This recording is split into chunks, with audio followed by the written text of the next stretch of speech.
Hello friends, चला तर मग आपण आता करडईविषयी माहिती जाणून घेऊया. 1. करडई पालेभाजी खूप उष्ण आहे. 2. चरबी वाढू नये म्हणून याच्या तेलाचा उपयोग होतो. तसेच याची पालेभाजी वजन वाढू देत नाही. 3. कफ प्रकृतीच्या लठ्ठ व्यक्तींना करडईची भाजी फार उपयुक्त आहे.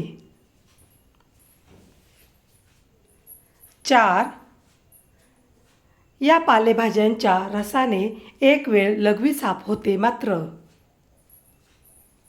5. डोळ्यांच्या व त्वचेच्या विकारात करडई वापरू नये. 6. करडईच्या बियांच्या तेलाची प्रसिद्धी सफोला या ब्रँड नावामुळे झाली आहे. त्यात तुलनेने उष्मांक कमी असतात. व्हिडिओ पूर्ण बघितल्याबद्दल खूप खूप धन्यवाद. चला तर मग पुन्हा भेटूया अशाच नवीन व्हिडिओमध्ये. तोपर्यंत बाय बाय.